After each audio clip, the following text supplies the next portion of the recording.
Opening prayer.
The joy of the Lord is my strength. The joy of the Lord is my strength. The joy of the Lord is my strength. And the joy of the Lord is my strength. He gives me living water and I thirst no more. He gives me living water and I thirst no more. He gives me living water and I thirst no more. And the joy of the Lord is my strength. The joy of the Lord is my strength. The joy of the Lord is my strength. The joy of the Lord is my strength. And the joy of the Lord is my strength. He gives me living water and I thirst no more. He gives me living water and I thirst no more. He gives me living water.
घर की सुरक्षा, रोगों का भय और मृत्यु का डर यीशु के नाम में हो अब दूर।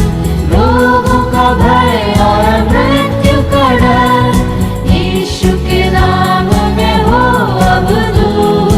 यीशु का नाम मेरे प्राण की रक्षा, मेमने का लहू मेरे घर की सुरक्षा।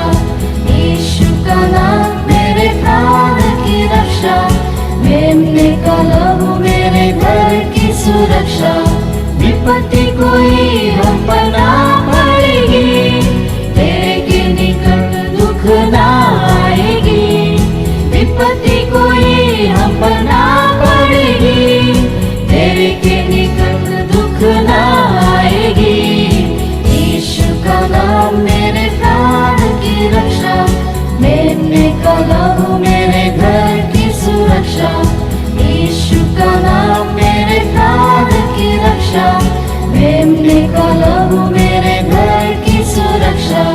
स्वर्ग की सेना हमें घेरे हुए है, स्वर्गीय पिता हमें थामे हुए है।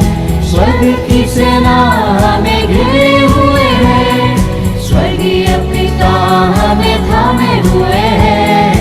यीशु का नाम मेरे प्राण की रक्षा, मेमने का लहू मेरे घर की सुरक्षा। यीशु का नाम मेरे प्राण की रक्षा, मेमने का लहू मेरे घर की सुरक्षा। करते रहे यीशु नाम की स्तुति, भूल जाए रोगों के नाम सभी। करते रहे यीशु नाम की स्तुति, भूल जाए रोगों के नाम सभी। यीशु का नाम मेरे प्राण की रक्षा, मेमने का लहू मेरे घर की सुरक्षा। यीशु का नाम मेरे प्राण की रक्षा, मेमने का लहू मेरे घर की सुरक्षा।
Let us meditate from the Word of God by Shobha Aunty.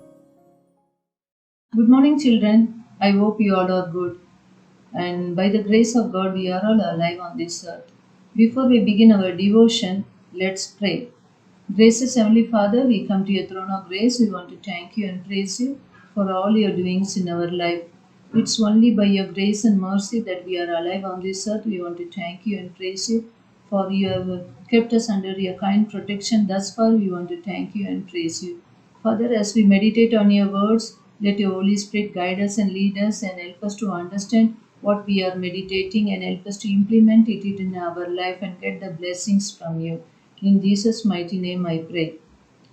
Children, today I'm going to share with you a very familiar story. This story we all know.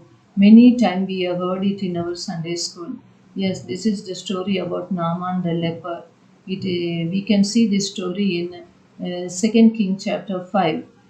The story tells that Naaman, who was a army commander in the kingdom of Haram, he was a very popular person. He was a very brave soldier and he was admired by the king because wherever the king is to send him, he is to bring victory for his kingdom.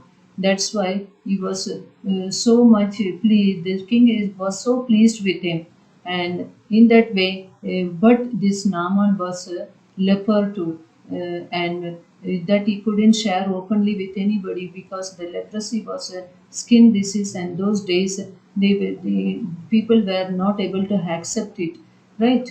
And in that situation, we see that in Naaman's house there was a young girl who was taken as a captive from Israel. She was serving Naaman's wife. While she was there, this girl noticed that her master Naaman is suffering from leprosy, and then what she did, she told Naaman's wife about the healing which he can get in Samaria. If he'll go and meet the prophet Elisha over there, he can get the healing that she shared with her. And Naaman also took that word, this little girl's word, and he went over there to Samaria and he met the prophet Elisha and he got healed. He dipped himself, prophet Elisha told him to dip in the river Jordan 7 times, and he dipped himself in the Jordan 7 times and he got the healing.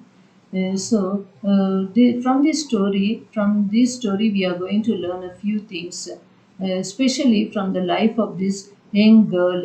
Her name is not mentioned in the Bible, but this story is very popular. Wherever we go among the little children, this story is always shared, and we also sing a song, Naaman ne Yardan में डुबकी लगा के, है ना? This song we always sang in our Sunday school. So in this way, this young little girl's life, I learned a few things. So that I am going to share with you this morning.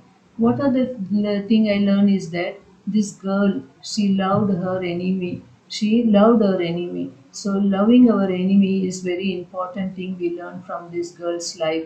Even though she was a captive over there and she was taken away from her family and she lost all her happiness, she lost all her happiness. Then also what she did, she loved her enemy Naaman. There was a reason for her to hate Naaman and not to do any good things for him, but she didn't do that way. She didn't do that way. She came forward to help the Naaman, and she cared for him. That's why she told his wife about the healing which he can get in Samaria.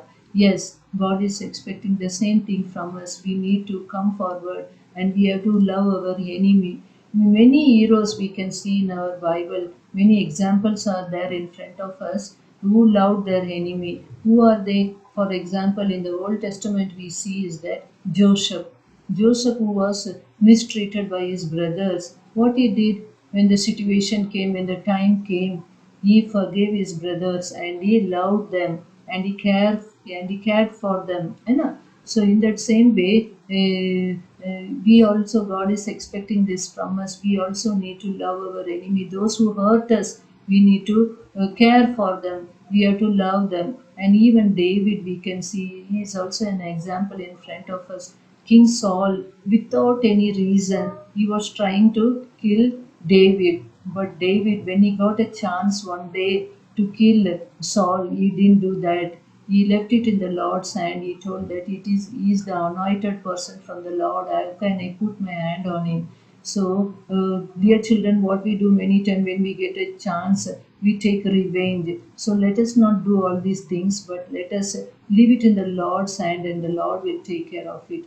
Only thing God is expecting from us is that we let us love our enemy. Even in Matthew chapter 5, our Lord Jesus is telling the same thing. What he is telling?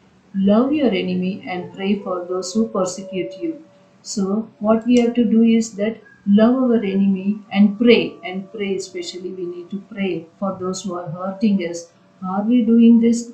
Let us question ourselves. If we are not doing that, let us start doing it. Let us love our enemy and let us pray for our enemy so that they will also get the healing and the blessing like Naaman. The second thing we learn from the life of this young girl is that be watchful. She was watchful about what is happening in her surrounding. Even though she was a slave in that country, she didn't keep quiet. She didn't tell that to herself that I am a slave now. I don't have any rights. Let me just sit and do the work which is given to me. Not so. She was watchful. She was careful, listening what is happening, what conversation is going in her house, in her family. So like that, she was watchful. In that way, she could understand that Naaman is a leper, and she could show the way for his healing. Same thing God is expecting from us. We also need to be watchful of what is happening in our family, in our city, in our country, in our world. What is happening? We have to be very watchful and we should know about it. If we know, then only we can go forward and help other. Yes, how we will know this? You can watch television, you can watch news, you can read newspaper, and in that way we will come to know come to know what is happening in the surrounding. We need to keep ourselves updated. Then only we can do the things for the people in our surrounding, right? Also, you are using your parents have given you the mobile phone all the time. Mobile phone is in your hand nowadays, right? Don't misuse the mobile phone. Use your phone, this technology in a right way, so that you will be a useful instrument. You will be leading others to Christ. This Are you ready to do this? Are you ready to be watchful about what is happening in your surrounding? Yes. The next thing we learn from this young little girl's life is that she shared the good news. What she shared? She shared the good news about healing that will take place in Samaria. Yes, the same thing God is expecting from us. We also need to share the good news of Jesus to others in our surrounding who are in need, who need to be saved. See, the great statement that the young little girl made is that what she made the statement, if only my master would see the prophet who is in Samaria, he would cure from him from his leprosy. Can we make a strong statement like this? Can we make a statement like this? We will restate this. If only you will come to Christ, you will be saved. Can we make a statement? Yes, we all need to make a statement. We are saved. We are saved by the blood of Jesus. The same salvation has to reach others in our surrounding. We are healed by the blood of Jesus. The same healing has to reach to others in our surrounding. Are you ready to make a statement like this, Engel? Yeah, if you make the statement, then what you will be able to lead many people unto to Lord's kingdom. See, this is the commandment that God has given us. In Matthew 28, we can see that Lord Jesus is telling, "Go and make disciple." And Jesus is expecting that from us. He is expecting that each and every one should make others disciple. They have to bring others to Christ.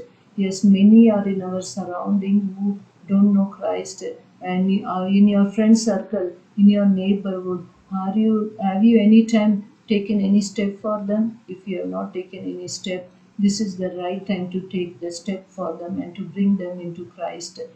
See this girl who has led Naaman to the healing. A great miracle took place because of this girl. And why not? God will use you. He will also use you. And through your life, God will do a great thing in your city and in your family. Yes, only thing we have to do is that we need to submit our life unto the Lord's hand. So, what we have learned today from this young little girl is the three things we have learned. One is that we need to love our enemy, and the next one is that we need to be watchful what is happening in our surroundings so that we can come forward and help others. And the third thing is that we need to share the good news that we are experiencing every day in our life, that we need to share to others in our neighborhood, in our friend circle, so that we can also lead other to Christ. May God bless you and me through the sharing of this word. Memory verse by our children. Hi friends, do you remember the story of David and Goliath and how he got victory over him? Is it because of his strength or his power or because he had a strong weapon? No, it was only because God was in his side, and even if he was bad-handed, he would have easily got the victory. So, now that God is with us, why do we have to fear? I mean, that God is all we need. So now, let's learn the memory verse with some actions. Psalms 118 verse 6. So now, let's learn the memory verse. The Lord is on my side, I will not fear. Now let's learn the memory verse again. The Lord is on my side, I will not fear. Thank you. Craft with Ria Didi. Enjoy the craft work.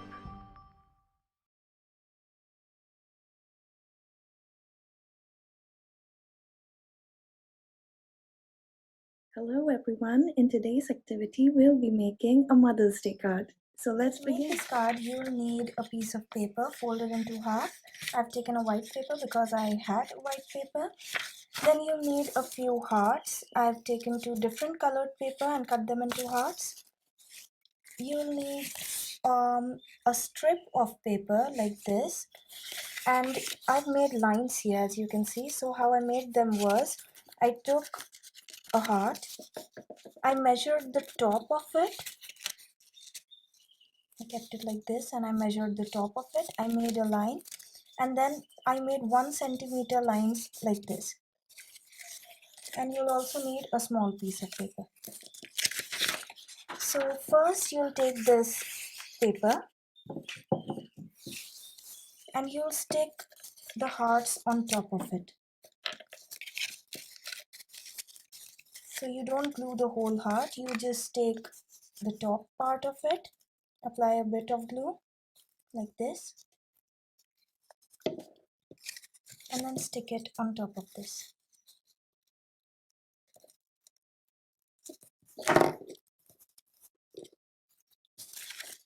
Then you take the other heart and repeat the same.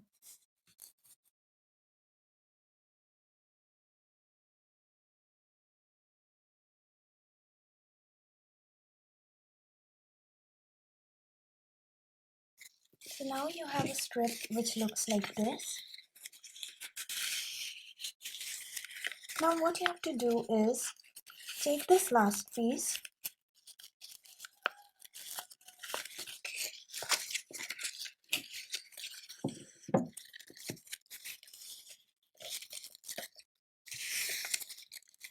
and you have to stick this piece of paper here.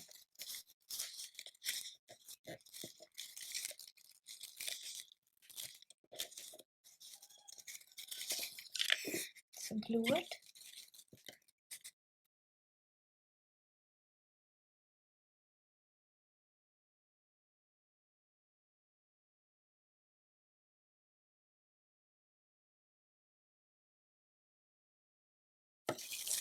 Now you take this piece, which is the main card, and you stick this in here.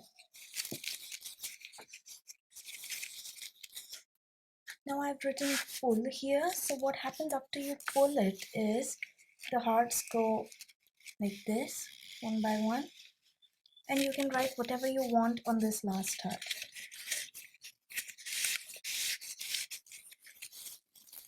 Now if you want, and if you've taken a plain piece of paper, white paper like me, you can just decorate the front and back if you want. I'll decorate it and I'll show you. I finished painting my card, and after painting it, it looks like this. I also wrote Happy Mother's Day. Now, after you open the card, you can see I've stuck a few stars here. And you know what happens in this part. You just pull it like this, and you can write your message on this heart. And if you want, you can write a short poem or something on this strip as well, above the pull. Children, very good morning. I'm happy to come to you and inform you that we can connect to online VBS as we are unable to meet this year also due to this pandemic. I request you to register yourself for this online VBS. The link is available in comment section and also available in All Saints Cathedral Parents WhatsApp group. Please do register before 12th May and enjoy the VBS. It's movie time. Hooray! Let us watch today's movie. से कार्य कर रहा है और मुझे ये आश्वासन है कि आप अगर अपने हृदय में यीशु को पूरी तरह से बसा लेंगे, मैं आपसे कहती हूँ कि परमेश्वर के लिए कुछ भी असंभव नहीं है. Nothing is impossible for him. आज जब ये बच्चे गा रहे थे तो मुझे इस पे एक चीज याद आई. वचन कहता है कि प्रभु को बच्चों से बहुत प्यार है और हम सब में एक बच्चा है और जब तक वो बच्चा जिंदा है वही उस राज्य के अंदर प्रवेश कर सकता है. जब वो बचपना प्रभु को पसंद नहीं है, लेकिन वो बच्चा जो हम में है, जो मासूमियत की एक निशानी होती है, वो मासूमियत जब तक हम में झलकती है तब तक हम सुकून से रहते हैं, शांति से रहते हैं और हम में कोई छल कपट नहीं होता. मैं जब तक अंधेरे में थी तब तक मुझे उजाले का पता ही नहीं था, लेकिन जब मैं उजाले में आई तब मुझे समझ में आया कि मैं अंधेरे में थी. इसीलिए जब प्रभु यीशु मसीह आपको छूता है, आपके जीवन में आता है, तो आपको एहसास होता है कि बाहर के जीवन में कितना अंधेरा है और वो अंधेरा सिर्फ वो एक ही उजाले में बदल सकता है, क्योंकि वही है सच्चाई, वही है मार्ग और वही है जीवन. और जीवन में आनंदित होना बहुत ज़्यादा ज़रूरी है हर परिस्थिति में. मैं जानती हूँ आज आप लोगों को मैं यहाँ पर नव वर्ष के लिए और क्रिसमस के लिए शुभकामनाएं देने आ रही हूँ, लेकिन यहाँ पर आज मैं सबको शुभकामनाएं देते हुए भी मेरे मन में एक शोक है उन लोगों का जिन्होंने हमारे लिए अपनी जानें दी हैं, उन सिपाहियों ने जिन्होंने आतंकवादियों से लड़के हमें सुरक्षित रखा है, लेकिन फिर भी बाहर की दुनिया बाहरी चीज़ों से बहुत हिली हुई है, लेकिन यीशु के कलीसिया में कुछ भी नहीं हिलता, क्योंकि उसकी जो नींव है वो परमेश्वर के वचन पे है. इसीलिए मैं आपको बताना चाहती थी कि मेरी जो गवाही है वो जोना की तरह है.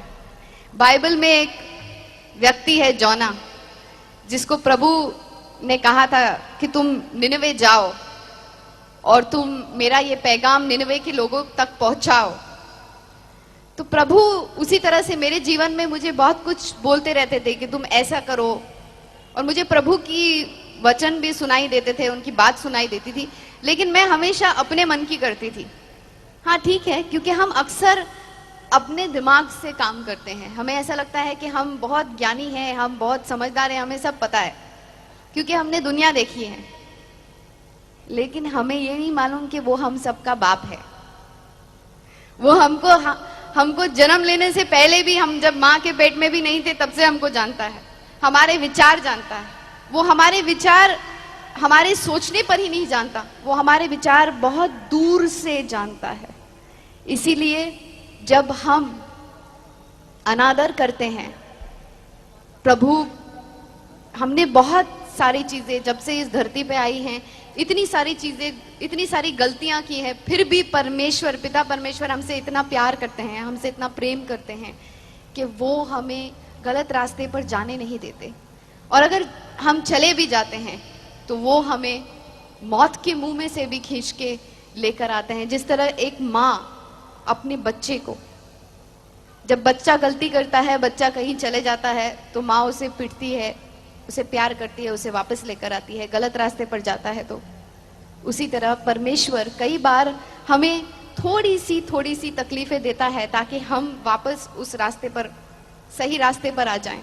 और जोना के साथ कुछ ऐसा ही हुआ, जो कि मुझे लगता है कि मेरे जीवन के साथ कुछ ऐसे हुआ।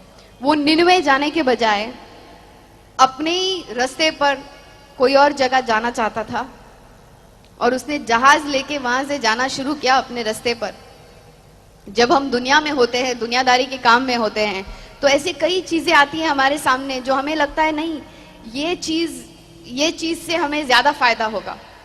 फायदा या नुकसान, हम फायदे या नुकसान के तरीके से उसे देखते हैं। हम ये नहीं सोचते कि फायदा और नुकसान पाने के लिए हमें क्या करना पड़ेगा।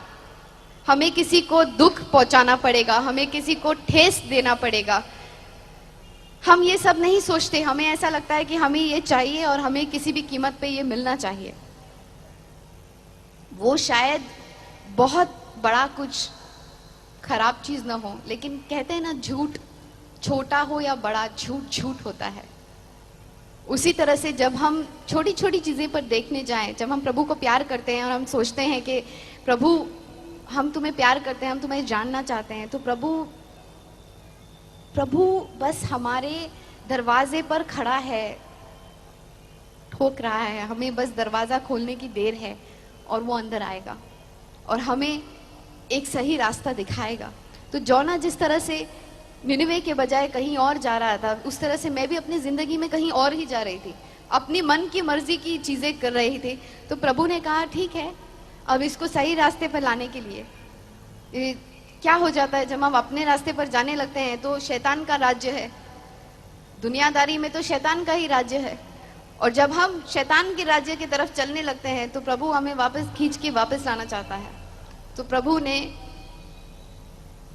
जोना को वापस लाने के लिए, वो पानी में जहाज में जा रहा था, तो उन्होंने जहाज में वो पानी में तूफान लेकर आए और तूफान में पूरा जहाज हिलने लगा और जहाज के लोग डर गए और उन्होंने अपने भगवान को याद किया, उन्होंने अपने लोगों को याद किया, जिन भगवानों को वो मानते थे सबको याद किया, लेकिन कुछ नहीं हुआ, तूफान नहीं थमा।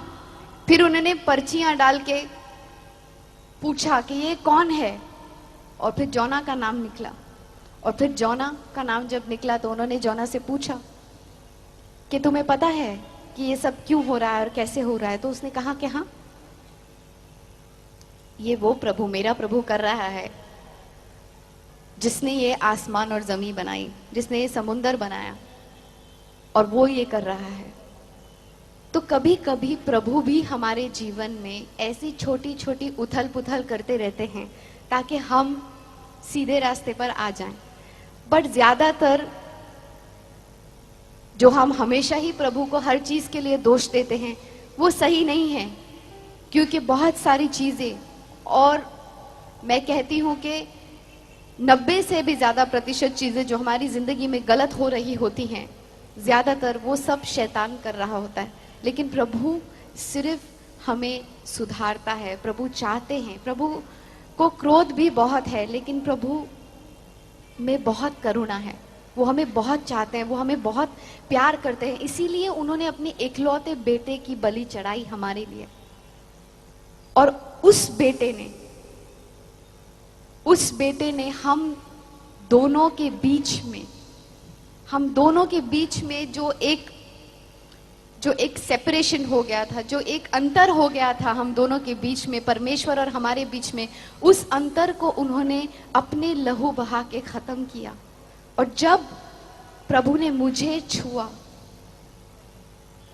जिस तरह से जोना वो बोट में जा रहा था, वो शिप में जा रहा था, वो जहाज में जा रहा था, और जब वो जहाज के लोगों ने उससे पूछा और उसने बताया कि उसका प्रभु ये सब क्या कर रहा है, और उसको जब उन्होंने जहाज से बाहर फेंका, उसको प्रभु ने एक बड़ी सी मछली के मुंह में डाल दिया, और वो 3 दिन और 3 रात तक उस मछली के मुंह में होता। और जब ऐसी स्थिति कभी हमारे जिंदगी में आती है, कुछ स्थितियों को हम बता नहीं सकते, बयान नहीं कर सकते। मेरी भी स्थिति कुछ ऐसी हो गई थी, पर प्रभु ने मुझे आकर जब छुआ तो मुझे लगा कि प्रभु इतना विशाल है कि वो कहीं पर भी, चाहे हम पाताल में चले जाएं या समुंदर में चले जाएं या कब्र में चले जाएं, या प्रभु हमारी आवाज कहीं पर भी सुनता है। और जोना ने रोक कर प्रभु को पुकारा कि मुझे माफ कर दो, मैं ऐसा फिर नहीं करूंगा, मुझे यहां से निकालो, मैं वही करूंगा जो आपने कहा है।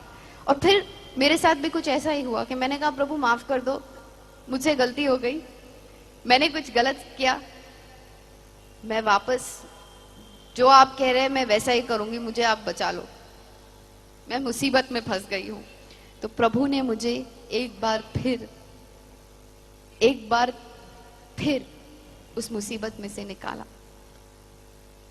और तब जब उन्होंने निकाला तो मेरी जिंदगी पूरी तरह से बदल गई, क्योंकि यीशु ने जब मुझे छुआ है। मैं जिंदगी में मैंने बहुत कुछ किया है। मेरी मम्मी मुस्लिम है, मेरे डैडी हिंदू हैं, और मैं क्रिसमस पे पैदा हुई, तो नेशनल इंटीग्रेशन मुझ में है। मैंने बहुत सारे तरीके अपनाए प्रभु तक पहुंचने के लिए, पर वो कहते हैं ना कि यीशु के द्वारा ही पहुंच सकते हैं उनके पास, दूसरा कोई तरीका नहीं है, क्योंकि हम लोग सब ही अपवित्र हैं। हम में से एक भी ऐसा नहीं है जो पापी नहीं है। हाँ, छोटा पाप हो या बड़ा पाप हो, पाप ही होता है।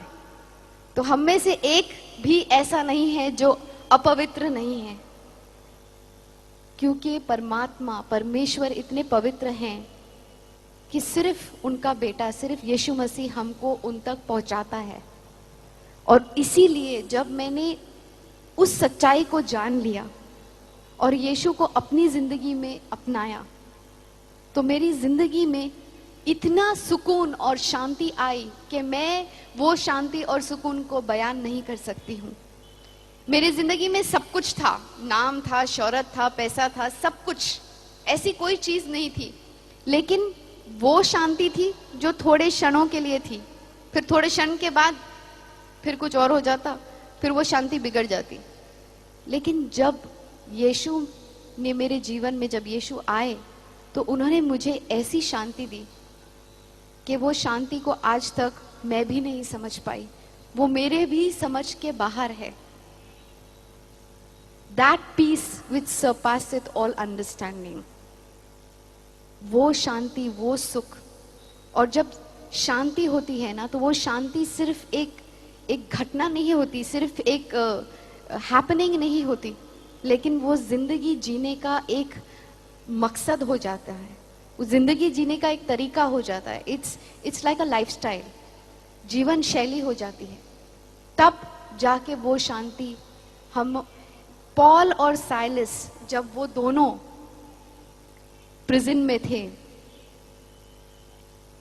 उस वक्त अपोस्टल पॉलस के पास कोई होप, कोई आशा नहीं थी कि वो बाहर निकलने वाले हैं, लेकिन उन्होंने हम सबको एक ही चीज सिखाई कि किसी भी परिस्थिति में तुम आनंदित रहो, प्रभु की महिमा करो, प्रभु की स्तुति करो, और कोई भी स्थिति हो, अगर तुम आनंदित रहोगे तो कोई तुम्हारा कुछ नहीं बिगाड़ सकता, अगर प्रभु का हाथ तुम्हारे सर पे है।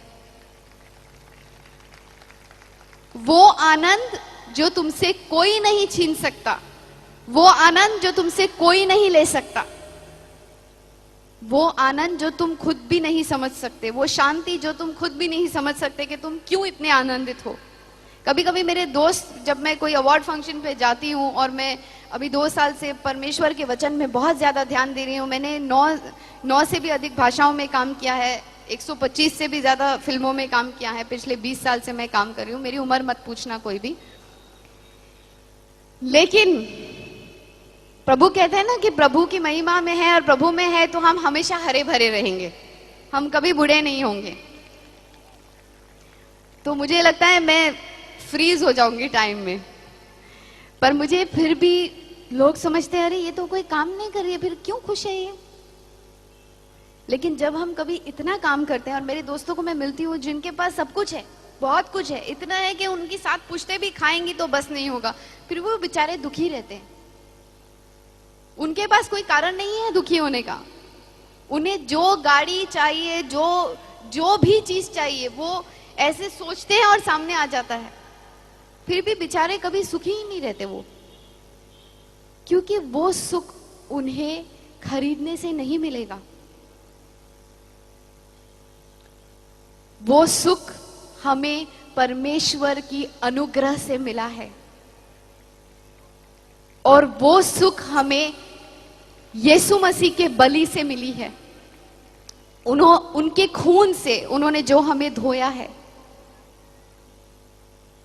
कई बार हमें ये समझ में नहीं आता कि हमारे साथ ऐसा क्यों हो रहा है, लेकिन जब हम ये समझ लेते हैं कि परमेश्वर हर चीज परमेश्वर के कंट्रोल में है, हर चीज, God is in control of everything. हर चीज जब उनके कंट्रोल में है, हर चीज जब उनके ताबे में है, जब हम ऐसा सोचने लगते हैं तो अपने आप हमें एक शांति मिलती है।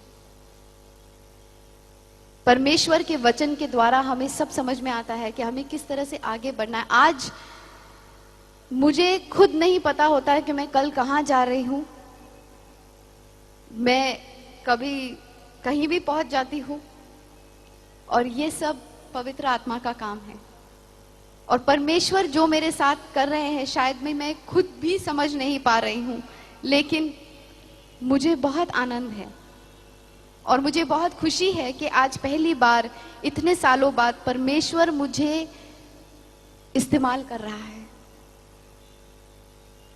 और मैं आप सबसे सिर्फ ये कहूंगी कि आपके जीवन में,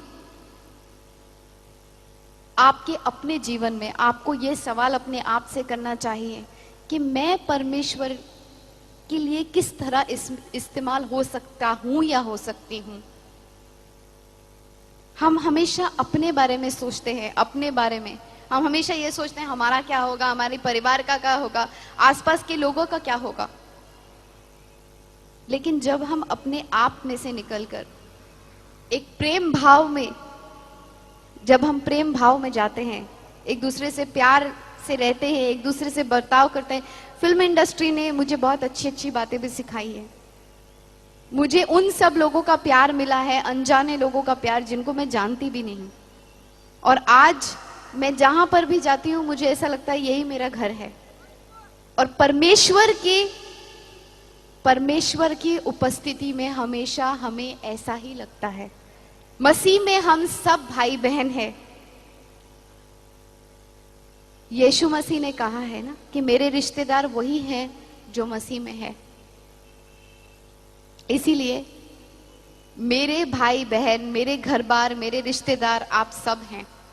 और मैं सबसे यही कहूंगी कि अमन और शांति कोई भी मजहब का नहीं होता,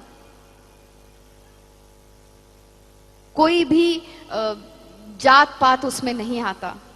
अमन और शांति सबके लिए है, जो यीशु मसीह जिस चीज के लिए यहाँ पर आए थे, अमन और शांति के लिए।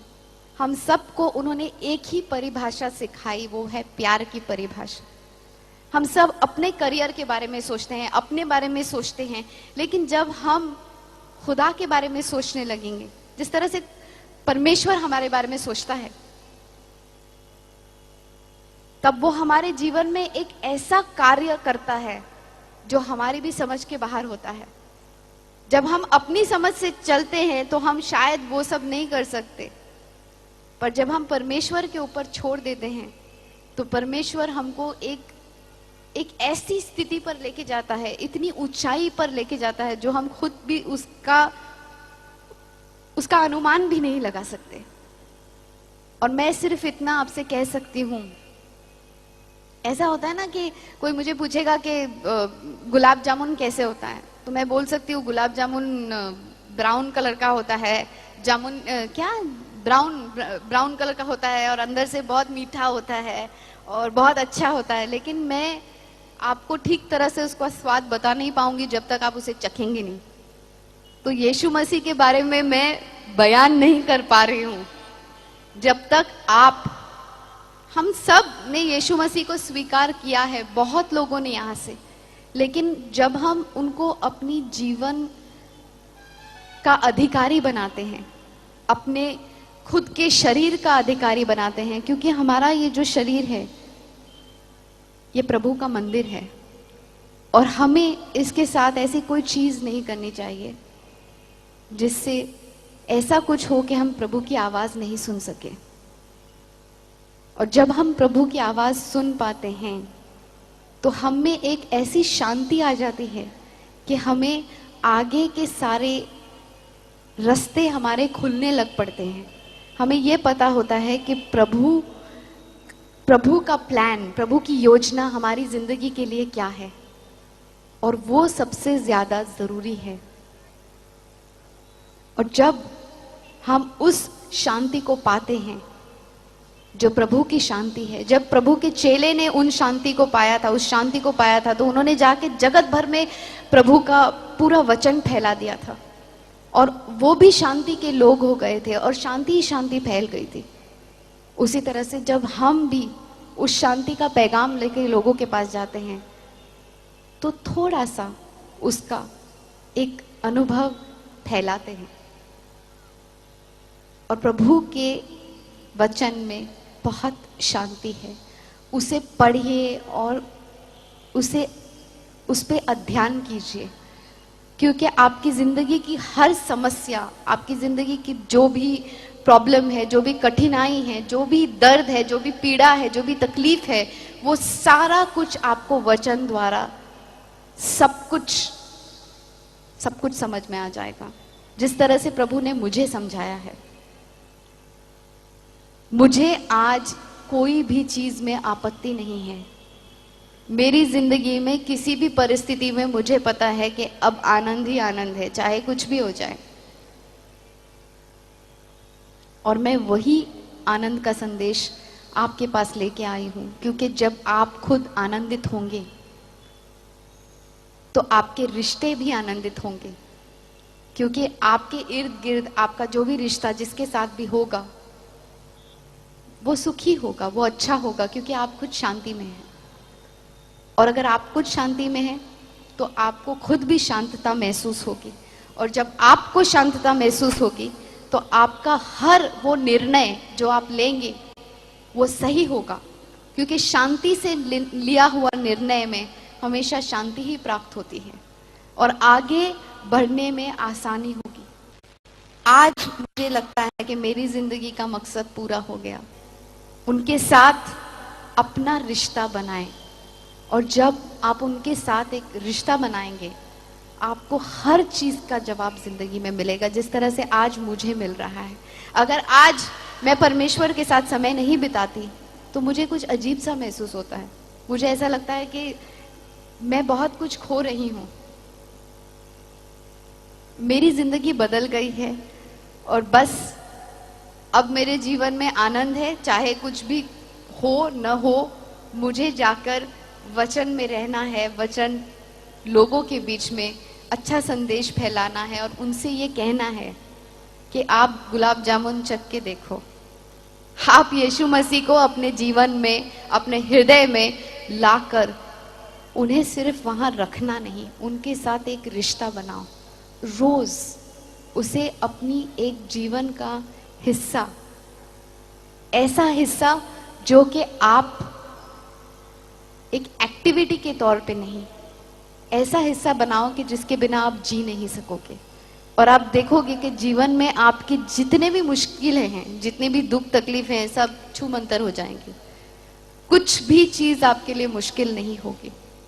बस मैं इतना ही कहने आई थी और मैं चाहती हूं कि प्रभु का आशीष आप सब पे बना रहे और आप सबों को प्रभु यीशु मसीह बहुत बहुत बहुत बहुत प्यार बरसाएं और आपको उनका अनुभव जब होगा तो आपको पता चलेगा कि जीवन का असली आनंद क्या होता है। और आप चाहे किसी भी परिस्थिति में होंगे, आपको चाहे कुछ भी दुख तकलीफ होगी, लेकिन वो आनंद और वो सुख आपको कभी भी नीचे झुकने नहीं देगा, क्योंकि वो जो हमारे अंदर है, वो जो दुनिया में बाहर है, उससे कहीं ज्यादा बलवंत है। उसने उसे पराजय किया है और उसने हमें हर मुश्किलों से छुटकारा दिया है। तो उसी को पाकर सुख पाइए और अपने जीवन को शांति से भर दीजिए। धन्यवाद। और इतने अच्छी बातों को आपने फिल्म अभिनेत्री बहन नगमा के द्वारा सुनी। हम उनके लिए एक बार और जोरदार तालियां बजाएं कि परमेश्वर ने अपने वचन को बॉलीवुड के अंदर भी रखा है, लोगों के अंदर, कि हम उसके नाम की गवाही देने पाए। हालेलुया। हमें अच्छा लग रहा है कि हमारे अतिथिगण आ रहे हैं और हमें आशीषित कर रहे हैं। हालेलुया। अब हम चाहेंगे हमारे बीच भाई एंथनी राज जो गीतों के द्वारा जो सेवकाई करते हैं, मैं चाहूँगी कि वो ज़रूर आए और उनके गीत के वसीले से हमें आशीष मिलने पाए। भाई एंथनी राज, और जब वो आते हैं तो हम जोरदार तालियों से उनका स्वागत करें। इस गीत का नाम है जीने का सहारा, और मैं विश्वास करता हूं प्रभु इस गीत के द्वारा आपको जरूर आशीषित करेगा। Glory Jesus. जीने का सहारा यीशु मुझे मिल गया, मुझको अब चाहिए क्या, मंजिल को रास्ता मिला।